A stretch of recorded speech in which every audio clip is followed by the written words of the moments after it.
Hi, I'm Art Fein. Welcome to Long Ryders Poker Party. Coming to you on a rainy day in, was it March? Is it March yet? No, it's last day of February. Okay, February.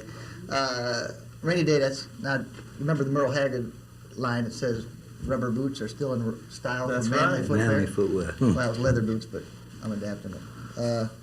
We got a bunch of good guys in, a couple local guys and one out-of-town guy, and we're mighty happy about it. Let's get the first local guy, Sid Griffin. Hey. Sid. How you doing, Art? How is everything? Yeah. Are you a solo guy now? Yeah, I'm kind of a solo guy. Things went belly up in the Donkey Kong Riders, as they were so affectionately termed. And Oh, wait a second. No, that's a little obscure. You want to? Look at this thing now. What Sid was one of the two. Are we getting a glare off this? I'm getting a glare as I hold it up. This was given to me last night. There was an AIDS research benefit, and the girl's name is in the corner. It's But Judy. that's the band you were in. Judy Weishart. This is a Long Ryders album cover, and real quick, this is 9 layers of cardboard, and you got to work backwards. In other words, only the top layer of cardboard is colored, and you cut out around everything. So when you look and see the bottom color white, that's a white sheet. Then there's a black sheet, then a yellow sheet, then a red sheet. So I don't know if this translates on the camera, but this is 9 layers of hard cardboard that Judy Weishart put together for the boys in the band. She heard we went belly up, and she said we were her favorite band, period. And sorry, fellas. And she just wanted to say thanks for the memories and gave me this. And there I am. That's you on the left. Little trivia, I had 102, 101 and a half, something like that. And I vomited violently within 10 minutes of that photograph. That's nice to hear. And I don't know what else to say. There's old Steve and there's Tom. There's Well, that's a Greg. real groovy thing. Now that's Isn't that nice? That's the band you were late of. Late of. Thank you, Judy. What a sweetheart. Very nice. Well, thanks, Sid. Next to him we got Joe Strummer. Joe, How do you do, Art? welcome to the show. Joe. Okay. Can we call you a solo guy too? Yeah. You know, maybe me and Sid got something to talk about after. Yeah. I mean, you were lead singer of the Clash for many years, and Many. now you're hanging around. Are you looking to form another band? No, I'm kind of just doing a bit of music for film, but I'm not really looking at that as something to do long term. I'm more like trying to get my bearings. You know, it takes a while to recover from 10 years on the road with one group. You know, I can't seem to snap into it that quickly. You know, Wait, again. where'd you? Try 6. I'm working on 6, and I'm still hanging around my room playing guitar going, this sounds bad. This sounds worse. Okay, we're going to talk a lot to Joe, but we'll get these guys out of the way here. King Cotten. Yes, sir. Yeah. How you doing, King? Here again, solo number 3. That's right. You've been booted out of a lot of bands. Let's see that. Now, Didn't want to be. I had to be, people. now wait a second. The last band we liked a lot, Bone Daddies, and you were on. I remember. Did you see him on the Late Show? Yeah, as a matter of fact, I It did. was really cool. What do you were With Mr. Diddley. Oh yeah. Yeah. Oh You played with him? yeah. before? That's right. Yeah. So you had a real good thing going with the Bone Daddies, and I liked it a lot. And all of a sudden, one day you weren't in them. Yeah, that's the way How it do you, goes. how do you isn't it? figure that? Well, man, I'm still trying to figure it out. I don't really know, but I guess it's pretty good for both of us, the band and myself. I'm happy about it. Well, we dig you. Yeah, well. And Yeah, I heard him sing that West African stuff. I couldn't believe it. Is that what that was? You know, with that. I thought it was West Can you Texas stuff. give us a blast of that African stuff? What, that Mama Cool, Mama Sa, Makamako Sa? Mm. Yeah, I like that stuff, okay. Well, But that's under the bridge. It's like, he thinks it's not kosher. You know.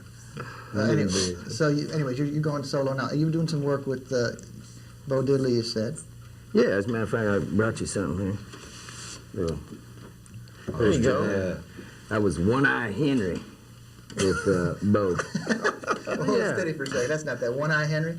Yeah, Is that the wore an eye patch over one eye, not both, just one. And That's pretty hip. That's a band I put together with Buster Bateman and Skeeter and Smokey Armel and Just for me. William Smith. Yeah, sure, if you want. Uh, You can pay me later. with the Bo business, I mean, when you were working with him when he was in town, playing around town, but aren't you doing some recording or something? Well, I did some with the Bone Daddies that never was released. We wrote a song about Bo, dedicated to him, called "Say Bo, Where You Get the Palongo." Palongo's a West African beat that's about 1,000 years old, and it's better known as Bo Diddley beat. So he's kind of poking fun at him in the song, and we brought him in the studio, and he heard it for the first time, really dug it. So he laid down a vocal track with me, and guitar track too, and come out real cool. Cool. Never was released though. No, it should be. Also, and you can do some work with George Clinton. Is that Yeah, that's coming up real soon, hopefully. George Clinton in Detroit. Well, we'll probably lay down a track out here, and then I'll go back there to do the vocals with George. Hopefully. Cool. Did you know the last bass player for the Long Ryders was Larry Chapman, Chatman, from George Clinton's P-Funk All-Stars? Oh, yeah. Not quite what you Some might more expect trivia. for the Long Ryders, but I mean, he's one of my buddies. He plays bass real well, so we had Larry with us. Played with George at Madison Square Garden, and all the whatever. I mean, the biggest venues on earth. I think George used to be one of the Flames. Did you know that? Really? I think he's also got 15 kids. Let me Boy, I've been working. let me ask Sid. I wanted to get that story down Got on that tape looking somewhere. down. That story about Here we go. Island Records and the Long Ryders. It's just one of these touching record company stories, and I wanted to share it with the world. Well, I mean, Granted that I can say rather than you saying that the band What, is you can really sue? well liked Yes. around the world. It ain't as big in America. It wasn't as big in America as it ought to have been. But it ain't like they're just kidding themselves, just running around making records that nobody can buy or something. I mean, there's a big following in Spain and Italy, and I used to kid you about that, but I it know was it was cool. fair enough. I mean, what Art is driving at is we were doing well abroad and doing very well in pockets of the United States of America, and they told me that we're going to have a big meeting in London. We've got some guys flying over. I'm going to go to St. Peter's Square, and I own records. I'll say, what, are they going to shoot me? Yeah, right. And so I go into this place, and the band's there, and I'm going in first, and they sit me down like you're in the principal's office. And the most memorable thing the guy said to me, in fact, really the crux of the conversation was, he starts yelling, and I start like getting really scared because it was like the principal's office. And he said, Sid, let's get one thing straight. And I'm like, okay, we're gonna have a video, we're gonna have 2 videos, we're gonna have a big push in the New Musical Express and Rolling Stone and Billboard. He goes, let's get one thing straight. I don't like this record. I don't like this album cover. I don't like this band. And Sid, I don't like you. And I sat there and I said, excuse me. And I went out and got a little cup of tea, and Steven said, hey, how's it going? Is he friendly? And I said, I'll be right back, Steven. And I went back in there, and it got worse, and it gets we get into 4-letter words, and he says, you're not going to be in the record business. I'm going to be in the record business, but it ain't going to be with you as the guy here. And it went back and forth. And the end of the story is, I have a blood pact with Stephen McCarthy and Greg Souders that if I get within, I think it was 25 feet of this guy's offices, inside the building as it were, that I have a blood pact sworn on the New Testament that I have to throw his computer keyboard typewriter through his plate glass window onto St. Peter's Square itself. And I mean, we had a blood pact. I mean, it took a little Swiss Army knife. You And better bring your own typewriter. Those plastic things probably would just bounce off I the believe window. it. I'm not a real Led Zeppelin guy that throws the TVs out the window, but I think this one time we'll go for it. I think I know that guy. I used to be with Ireland too. Well, Joe, you never had any trouble with record companies, did you? I don't know. It's trouble. Record companies are trouble. You know, it's just they seem to be full of like offices full of people pulling in they always seem to be pulling in the opposite direction. It's like I've never seen an office pull with me. The Clash wasn't around for the video age, right? You didn't have to do No, videos, did you? we did. Luckily, it was kind of junior style. So our idea of making a video was, hey, we meet at 3 o'clock in the afternoon and we're home by 5:30. And we've done the video. Run through the song twice and go home. That was a real cool one y'all did down in Austin too, man. Oh, that one. Yeah. I know that guy that owns the Lone Star limo. Oh, yeah. Driving with that Arab guy or whatever. Yeah, he was actually in fact a Mexican. Or was he? Well, we had to find an Arab, in Texas. So we asked the Mexican bloke. I dig those jet fighters there too, camouflage ones there. that was filmed that there air too. base. Those- Yeah, Is I that know. that Confederate Air Force? Yeah, I used to live there. Is that the Confederate Air Force? No, it's regular. That's I right. guess. I really don't know that much about it, but it's cool planes though, wasn't it? That's cool video. You're doing a solo thing now. In the Times interview that was really cool. That was real. Did you see that one Yeah. with Cromlin? It's one of the best things I've ever seen in the Times. Yeah, really, that was really neat. right on. I mean, both you guys were great. Now, one of the things I picked up on was just your own personal interest in 1948 right now. I mean, I suppose that's an arbitrary year, but that's that era, right? Right. I mean, I'm totally into it, into Louis Jordan and Amos Milburn and Roy Brown and Wynonie Harris and all that stuff.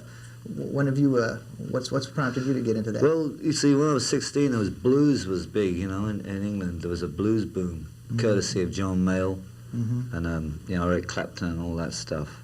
And so we started listening to the blues, and from then I gradually worked my way back until I discovered like Wyoming Harris, or worked my way forward rather, you know. Well, I kind of jumped to conclusions when you said 48. To me, 1948 is jump guys, you know. Yeah. And it could have meant something else. You could have been into Frankie Lane. I don't know. It could have been anything. No. It was only jump was happening, you know. Rocket '88. So when did you pick up on that transition into that kind of music? I mean, well, it was about, you see, I was in a group called the 101ers in London in '74 and '75, and we were playing that kind of music. oh really? Yeah. That's cool. Yeah. So this is not, because you were saying you weren't really sure what you're going to do. This is not necessarily the new direction you're going to be doing. Well, 'Cause I just said that because I've just done a second soundtrack to a film, you know. So I've done 2 in a row. I did one for Walker at the end of last year, and I just did one for a film called Permanent Record. You do the Sid and Nancy thing. Well, that was only 1 or 2 tunes. Yeah. Wow. Now I'm into doing it all. Yeah. So you're actually scoring? You're sitting Oh. there with the tape going back and forth? And Yeah. Wow, that's real movie stuff. Playing with a friend of mine, Tupelo Joe, too, right? That's right, yeah. he's I really put together a nice little group for this Permanent Record film. Huh. I called it the Latino Rockabilly War. You know, and I had on the rockabilly side, you know, I was saying to Tupelo, play rockabilly, you know? And he goes, jazz, jazz, jazz. And no. But, you know, I had me, Xander Schloss, Willie McNeil from the Untouchables, and Tupelo, and we were playing against Poncho Sanchez and Ramon Banda from the Poncho Sanchez Octet. All right. Mm. That's double cool, man. Can't wait to hear that. It sounds like the Buzzcocks. So are you're not going to play some of this acoustic type stuff? I'm sort of asking this as a fan. I don't know if people out there like, because you've been, you know, some of those things have had heavy acoustic guitars and all this stuff, which is the way a lot of us have been going. I mean, not really me, not us, but, you know, the Pete Case and all this business. Yeah, I played acoustic all across America with the Pogues recently. Yeah, you know? he And was at that the Palladium. right, I think I saw you there. I saw you back. Hey, man. I missed it, but I heard all kind of good things about that. It's They're really- great. That's group. hip. Yeah. Pogues, man. You got to get them on the show when they come back. Cool. Yeah, Spider Stacy. And our pal Billy Bremner's been with them too. Yeah, Billy plays on some of their records, but somebody was drinking because he can't remember which ones. But I mean, I say that, I think I can get away with that because you know the Pogues, I mean, their reputation is, Sure. I mean, whether it's true or not, they have a thing of that they have a couple of Well, drinks. I can tell you that I ain't pretending. Yeah, well, Yeah. that's fair enough. I They're mean, the real deal, McNeil. It ain't cold tea in those bottles on stage. Well, do you know Bremner? You know, Yeah, well, I know of him. You know, I've seen him play in pubs. if you were in hanging London. around a couple of days, he plays every Wednesday night now at Oh, yeah? Raji's over here, which is really good. Are you maintaining quarters here, or you got an apartment? No, I was in just LA? here. I was just here to do that job on the film, you know, and I'm going to go back to London, but I don't really feel like living in London at the moment. I'm going to come back and look for a bit more work, or maybe cut some more tunes with that group. Yeah. So are you signed with a label? I'm still signed to Epic from the Clash days. you have no great desire to do a record for them? For Epic? Yeah. Well, they never, you know, I expect sometime in the last 4 years someone would ring me up and heaven me, but nobody ever did. It's a shame, man. I think wonder we why. I could go to his pad lunch. He could stay over at the house on Norton. I'll take his contract. He can have my contracts, and we'll just split. In fact, we can swap passports if you like. Because I'm kind of tired. I've been in the same house in West Hollywood for a few years. Sorry, Joey.